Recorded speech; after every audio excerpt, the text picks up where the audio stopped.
Nous réaffirmons notre attachement aux traités et conventions précédemment souscrits par l'État du Niger. Nous appelons l'opinion nationale et internationale à nous soutenir dans notre action patriotique pour sauver le Niger et sa population de la pauvreté, du mensonge et de la corruption. Nous demandons enfin à tous nos partenaires de faire confiance à notre armée qui est et demeure la garante de l'unité nationale, de l'intégrité du territoire et des intérêts supérieurs de notre nation. Nigériennes, Nigériens, chers compatriotes, en ces temps difficiles que nous traversons, nous savons pouvoir compter sur votre esprit de patriotisme pour que vive le Niger. Je vous remercie. Sur ces images, le nouvel homme fort du pays, le chef d'escadron Salou Djibo, que la majorité des Nigériens découvrent pour la toute première fois. C'est cet homme qui parle très peu, qui a fait parler l'artillerie de la CIA, la compagnie d'appui dont il avait les commandes. Outre les arrestations, les affrontements ont fait plusieurs morts et blessés dans les rangs des militaires. 2 jours après la prise du pouvoir par l'armée, nous nous rendons à la compagnie d'appui dans l'espoir de rencontrer le nouvel homme fort de Niamey. Le décor n'est pas habituel. 2 limousines garées brillent dans la cour. Plus loin, des militaires échangent en petits groupes sans perdre de vue leur objectif premier. Des hommes en armes montent la garde devant ce bâtiment. Ils ne disent pas un seul mot, mais sur leur regard, on peut lire « Accès interdit à toute personne étrangère ». À bon entendeur, salut. Le chef d'escadron Salou Djibo occupe toujours, 3 jours après sa prise de pouvoir, ses mêmes bureaux à la compagnie d'appui. Ici, nous passons presque toute la journée sans pouvoir le voir. 2 jours après, nous nous rendons au palais présidentiel, à la Villa Verte, où le nouvel homme fort du pays vient de déménager. Nous demandons à le rencontrer. Un militaire nous conduit chez ses supérieurs hiérarchiques devant la Villa Verte. Après quelques minutes d'échange, nous avons l'autorisation de rentrer voir le chef, juste pour filmer, pas d'interview. Enfin, nous voilà dans le petit bureau de Salou Djibo. Nous avons eu en tout et pour tout 25 secondes pour filmer. Les consignes sont strictes. Ce putsch était en gestation depuis décembre dernier. Il a été reporté à plusieurs reprises pour des raisons stratégiques. Au lendemain du coup d'État qui a mis fin au régime Tandja, la réponse des Nigériens ne s'est pas fait attendre.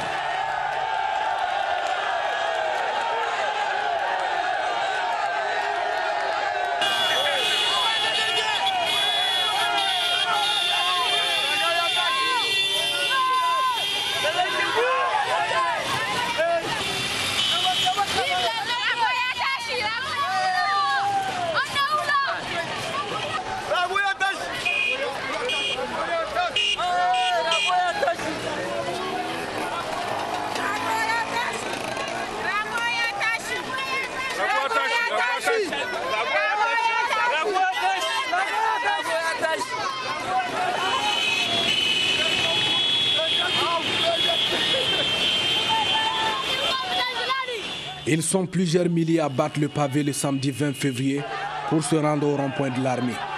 Une véritable liesse populaire.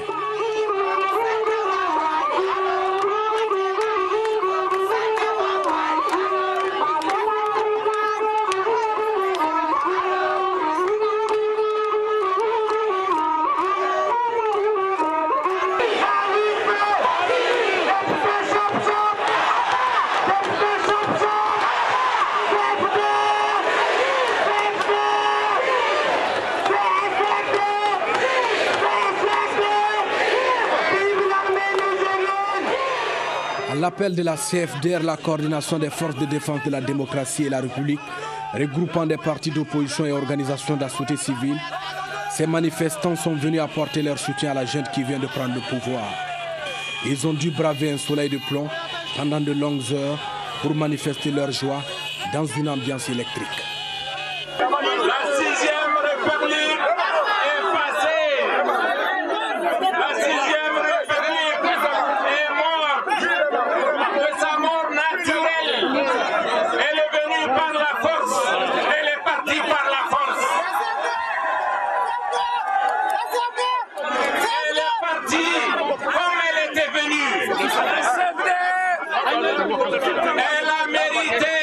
son départ, nous avons franchi une grande étape.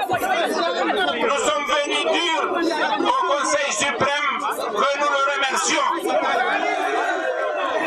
Nous allons aussi leur dire que nous leur souhaitons bonne chance. Nous allons leur dire que la CFDR est toujours debout au service du Niger. Et nous serons auprès d'eux à restaurer la démocratie. Et nous ferons des élections libres et transparentes. Et le Niger va redevenir le Niger démocratique qu'il était. Et nous allons définitivement mettre fin à toutes les formes de dictature. Après plusieurs heures d'attente, les héros du jour, des représentants du Conseil suprême pour la restauration de la démocratie, arrivent dans les lieux.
Ce coup d'État qui est intervenu dans un contexte de crise politique sans précédent a été salué par les adversaires du président Dessus.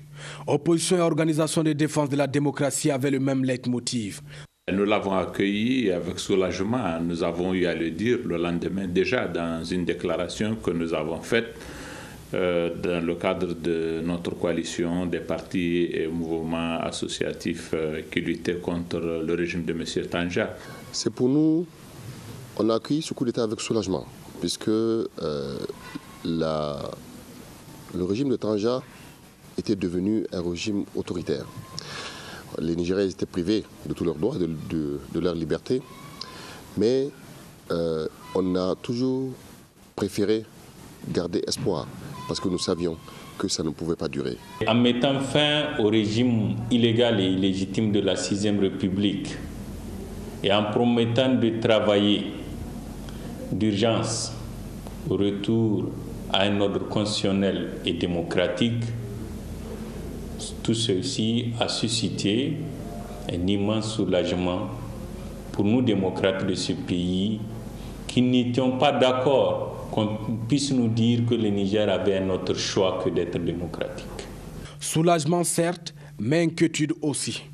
Certains acteurs de la société civile ne cachent pas leur inquiétude quant à la capacité de la junte de conduire une transition digne de ce nom pour la restauration de la démocratie au Niger. Pour le moment, nous ne pouvons pas donner carte blanche à ces militaires tant que nous ne voyons pas l'aboutissement de ce processus-là. Donc c'est là où, je disais tantôt, nous avons des méfiances. Méfiance, oui. Parce que nous avons un peu vu partout en Afrique, les gens, quand ils font des coups d'État et quand le peuple, de fois, accueille ça, ils comprennent ça autrement. Autre lieu, autre constat. Au chef du MNSD Nassara, le parti du président Dessus, c'est un autre son de cloche.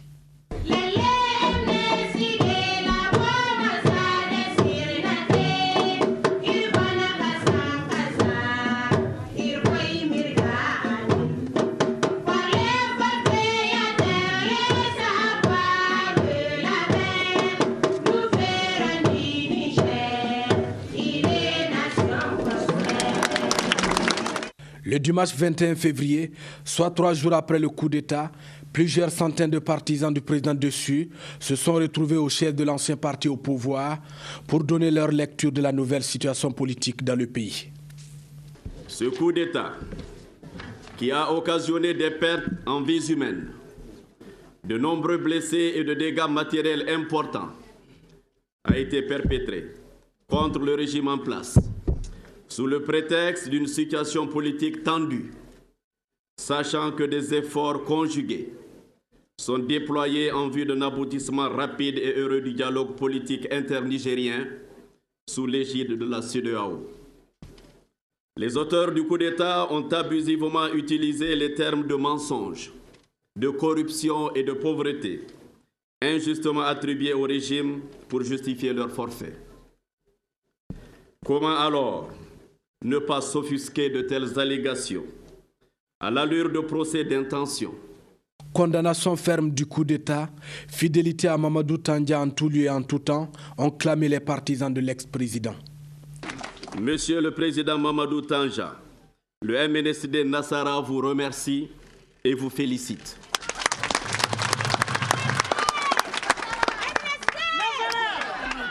Notre parti, j'allais dire votre parti, vous reste toujours fidèle et reconnaissant. Le bureau politique national du MNSD Nassara condamne énergiquement le coup d'État du 18 février 2010 et tient pour responsables ses auteurs quant au risque de dérapage et de détérioration de la situation politique, sociale et économique de notre pays.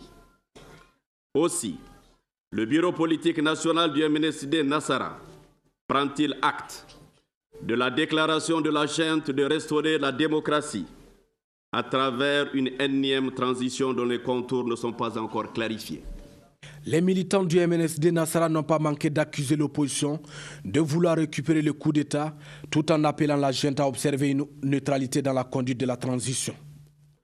La prise de position d'une certaine classe politique tendant à faire sienne la déclaration du Conseil suprême pour la restauration de la démocratie, CSRD, nous rappelle les multiples tentatives abjectes de récupération dont ces acteurs sont devenus désormais maîtres. Le bureau politique national du MNSD Nassara exige la libération immédiate et sans condition du président Mamadou Tandja et des membres du gouvernement arbitrairement détenus par la junte. Arrivé à la tête de son pays en 1999 à l'issue d'élections jugées libres et transparentes par la communauté internationale, Mamadou Tandja, cet ancien colonel de l'armée, est réélu en 2004 pour un deuxième mandat de 5 ans, le dernier selon la Constitution. En 10 ans, il a réussi le pari d'imposer son pays, l'un des plus pauvres au monde, sur la scène internationale. À son arrivée au pouvoir, les caisses de l'État étaient presque vides, 600 millions de francs CFA en tout et pour tout, moins que le capital d'une entreprise viable. La dette extérieure du pays avoisinait le milliard et les fonctionnaires totalisaient 13 mois d'arriérés de salaire. Mal payés et non payés, ils étaient en cessation de travail. De 600 millions en 1999, le budget de l'État est passé à plusieurs centaines de milliards en 10 ans, 731 milliards précisément en 2008. En 2008 surtout, le pays enregistre le plus fort taux de croissance dans l'espace UEMOA, 9%, presque du jamais vu dans ce pays, classé parmi les plus pauvres de la planète. La démocratie se porte bien, elle est même citée en exemple. Le pays amorce lentement le chemin du développement avec des investissements immenses dans plusieurs secteurs prioritaires. Sous le prétexte de vouloir achever ces grands chantiers et sous l'instigation de ses partisans, Mamadou Tandja annonce en mai 2009 sa volonté de modifier la Constitution pour prolonger de 3 années supplémentaires son deuxième et dernier mandat. Tous ces stratagèmes se heurtent à un refus catégorique des institutions de la République, lesquelles seront dissoutes les unes après les autres. 12 juin 2009, la Cour constitutionnelle rend l'arrêt devenu historique. Sous la conduite de sa présidente, Mme Salifou Fatimata Bazé, cette femme devenue symbole du refus des tripatouillages constitutionnels en Afrique, la Cour annule les décrets du président de la République en 2 termes qui se passent de tout commentaire. C'est une grande première dans l'histoire de la démocratie en Afrique. Le camp présidentiel n'a pas su lire entre les lignes. La présidente de la Cour constitutionnelle, Mme Bazé, avait déjà prévenu le président Tandja à l'occasion de la présentation des vœux du Nouvel An 2009, soit plusieurs mois avant que les velléités n'apparaissent au grand jour. Monsieur le Président de la République, l'année 2009 verra se dérouler successivement les élections locales et générales. Il s'agit assurément là d'une étape importante pour la consolidation du processus démocratique dans notre pays. La Cour en appelle à tous les acteurs afin que ces consultations se fassent dans le respect des règles, en toute transparence et en toute liberté. Pour sa part, la Cour, fidèle à ses principes, remplira sa mission dans le strict respect de la règle de droit.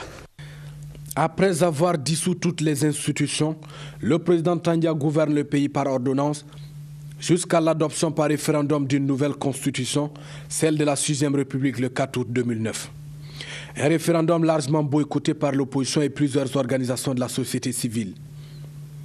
La tension monte au fil des jours et des semaines. La rupture est désormais totale entre l'opposition et le pouvoir. Les premiers organisent la résistance, les seconds, eux, organisent la répression. Les marches de protestation se terminent en course-poursuite entre forces de l'ordre et manifestants. Des kilos de gaz lacrymogène pleuvent sur Niamey. Et souvent, la répression est sanglante. La crise politique est profonde et sans précédent. Les lendemains sont incertains. Toutes les médiations échouent face à l'intransigeance des deux parties. C'est alors que les militaires jugent nécessaire de mettre fin à cette crise qui n'a que trop duré. Ce pays était dans une situation de blocage institutionnel. Comme vous le savez, il y a beaucoup de médiations, comme je le disais tantôt, qui ont été entreprises. Plusieurs formes d'approche ont été mises en œuvre. Mais nous étions arrivés à une situation de blocage telle que personne ne voulait reculer. La tension sociopolitique était arrivée à son paroxysme et Dieu seul sait qu'est-ce que le lendemain aurait pu être. Je crois que, autant que je le sache, vous êtes en contact un peu avec tout le monde, avec toutes les couches de cette société. Et il me semble que vous êtes du même avis que moi, qu'il y avait une tension telle que on se demandait, chaque Nigérien se demandait qu'est-ce qui allait advenir. Il fallait mettre fin à cette situation. Les forces armées nigériennes, avec leurs consoeurs, forces de défense et de sécurité, étant le dernier rempart pour préserver cette unité nationale et même l'intégrité territoriale, ces forces, disais-je, se sont senties dans l'obligation d'intervenir avec pour objectif principal de rétablir la démocratie. La junte a juré de ne pas confisquer le pouvoir. Salou Djibo a même signé une ordonnance dans laquelle ni lui, ni les membres du gouvernement ou du CSRD ne se présenteront à la prochaine présidentielle. Par le passé, l'armée nigérienne a témoigné de sa sincérité et de sa loyauté au peuple en lui épargnant des périls et en remettant le pouvoir à la classe politique dont c'est la vocation. Aujourd'hui, nous faisons le serment devant Dieu, devant vous et devant l'histoire, de vous rester loyal. Je voudrais ce soir, mes chers compatriotes, vous rassurer que votre armée, républicaine par essence, nationale dans sa composition, soucieuse d'un avenir harmonieux pour la nation et respectueuse de la souveraineté du peuple, n'entend nullement confisquer le pouvoir comme elle l'a déjà démontré par le passé. Par ailleurs, pour assurer une conduite sereine et impartiale de cette transition, nous prenons l'engagement qu'aucun membre du CSRD ou du gouvernement de transition ne sera candidat aux prochaines élections présidentielles. La jeune s'engage à restaurer la démocratie dans un délai qui sera fixé par un conseil consultatif, l'un des organes clés de la transition. La restauration de la démocratie sera prioritairement axée sur... Premièrement, le CSRD s'engage à restaurer l'ordre constitutionnel dans un délai raisonnable, qui sera proposé par le Conseil consultatif. Deuxièmement, l'assainissement de la situation politique et économique, en particulier la lutte contre l'impunité, la corruption et les trafics d'influence qui ont miné la crédibilité de notre pays et de ses gouvernants ces derniers temps. Troisièmement, la mise en œuvre urgente de tous moyens pour faire face à la famine qui menace l'existence de millions de Nigériens pratiquement dans toutes les régions du pays. Quatrièmement, enfin, le développement minier et pétrolier du pays dans la rigueur et la transparence. Le choix du Conseil suprême pour la restauration de la démocratie s'est porté sur Mamadou Danda comme Premier ministre. Ce dernier était jusque-là chargé des questions politiques à l'ambassade du Canada au Niger. Il forme un gouvernement de 20 membres composé de 5 officiers supérieurs et de 15 civils, tous des technocrates. Aucun militant d'un parti politique ou membre des organisations de la société civile ne figure parmi l'équipe de Mamadou Danda. L'accent est plutôt mis sur les compétences. Dans notre démarche, la rupture avec ce qu'on a vécu en 1999, c'est de ne pas se référer aux états-majors des partis pour prendre les candidats et les nommer ministres. Cette configuration du gouvernement Mamadou Danda a suscité des avis différents au sein des organisations de la société civile qui ont mené une résistance farouche pour le respect des règles du jeu démocratique au Niger. Je suis satisfait. Je suis satisfait parce que ça répond à 2 exigences majeures de mon point de vue. Premièrement, la taille du gouvernement. Vous savez, dans ces pays où on fait les gouvernements juste pour caser des amis, pour caser des partisans, et lorsqu'on sait que ce travail-là n'est pas forcément un travail politique, mais bien sûr un travail technique et qui doit se faire dans la sérénité, je pense que c'était une bonne chose et ça coïncide justement aussi avec les nécessités. Je pense que même l'avenir, ce comportement doit être pris en compte. Il faut bien gérer les ressources qu'on a. Je tiens quand même, avant d'arriver sur l'appréciation du gouvernement, à vous dire que 3 organisations de la société civile, à savoir le CSN, dont je dirige, le RODAD et le ROSEN, nous nous sommes retrouvés où nous avons sorti un communiqué final dans lequel nous avons dit que nous n'entendons pas nous laisser faire et nous tenons à ce que la gestion de la transition soit une gestion participative, c'est-à-dire que ce soit une transition démocratique avec tout naturellement l'implication de toutes les forces vives et en particulier, nous avons dit les forces démocratiques, c'est-à-dire la société civile et les syndicats. Du côté de l'opposition, les avis sont concordants. Ici, l'on estime qu'une transition sans les partis politiques est avantageuse à plus d'un titre. Ceci permet entre autres de maintenir les différentes formations politiques à égale distance. Si nous comprenons le fait qu'il n'ait pas mis des partis politiques, nous ne comprenons pas l'absence de la société civile. Vous savez, moi j'ai beaucoup d'admiration pour la société civile nigérienne qui s'est battue, qui a été emprisonnée, qui a été bâillonnée, qui a été embastillée pour le retour de la démocratie. Et je pense qu'il n'était que juste qu'ils participent, eux, à la restauration de la démocratie. Mais bon, maintenant, la jeune a ses raisons, peut-être que nous ne maîtrisons pas, Mais c'est vrai que nous aurons préféré quand même que ce soit cette société civile qui s'est battue pour le retour de la démocratie. Ça devait être elle qui devait diriger cette transition.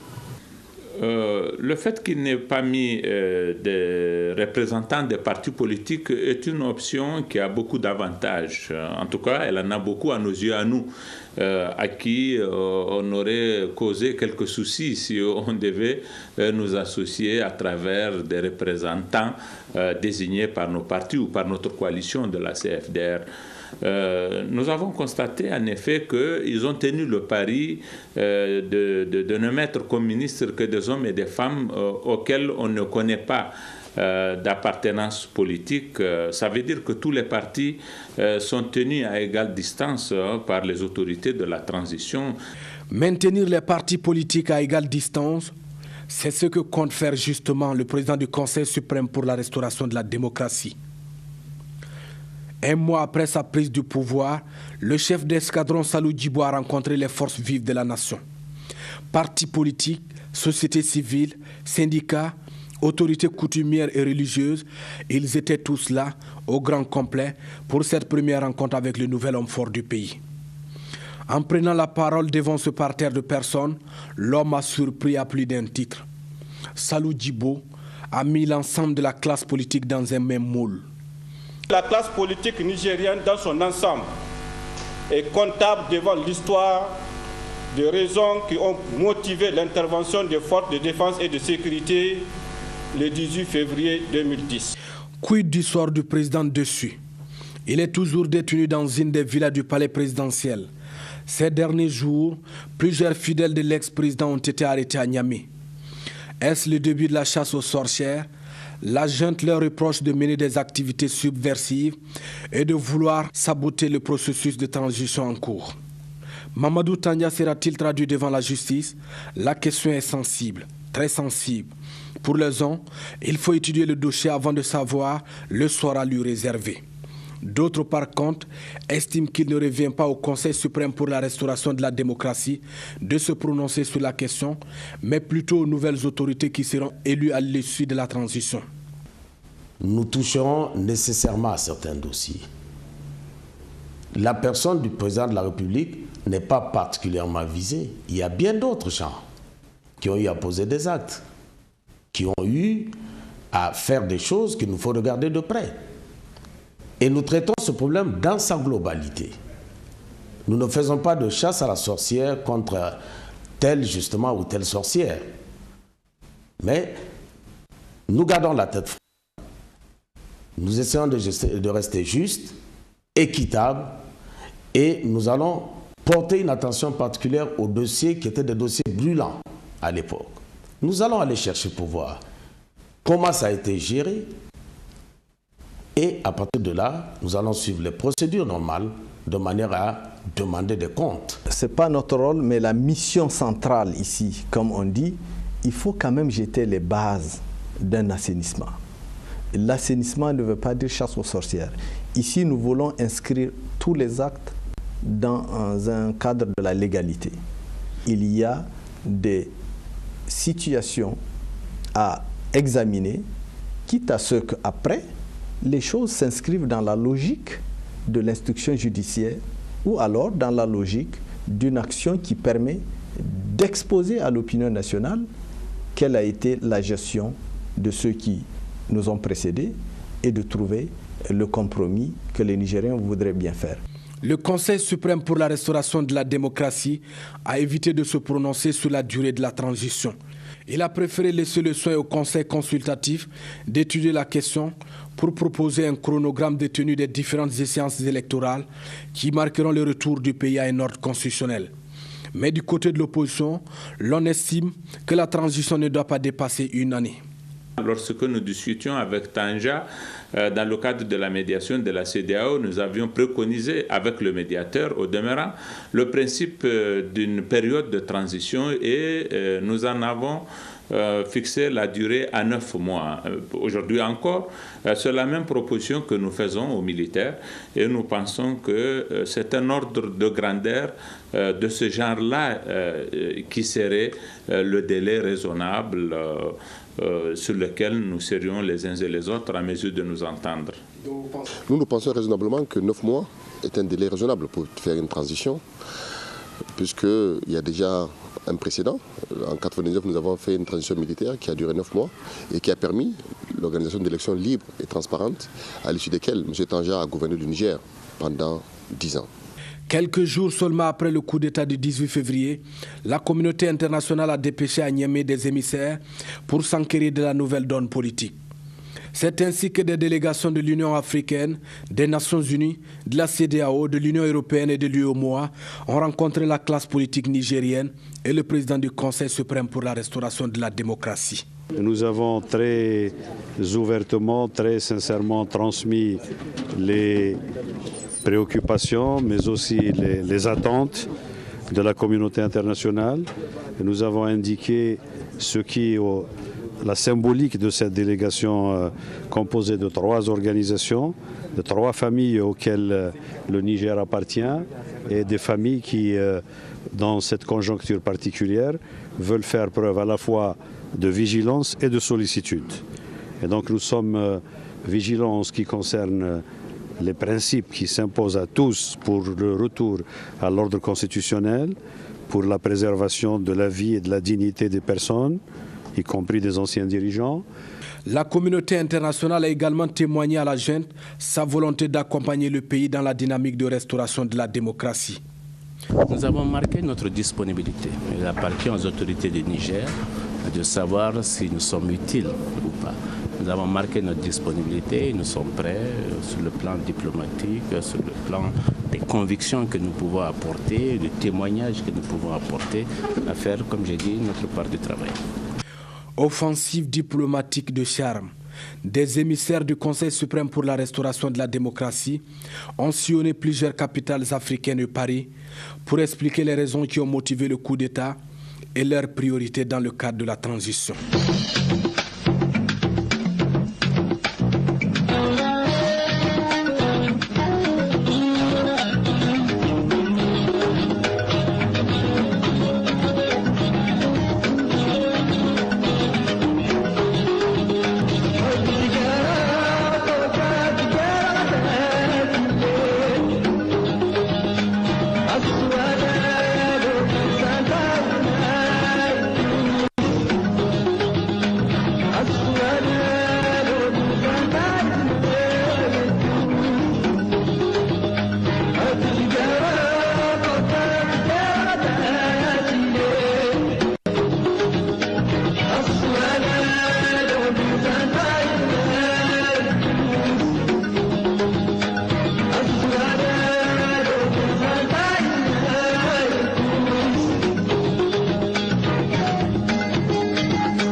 Le coup d'État semble une culture de l'armée nigérienne.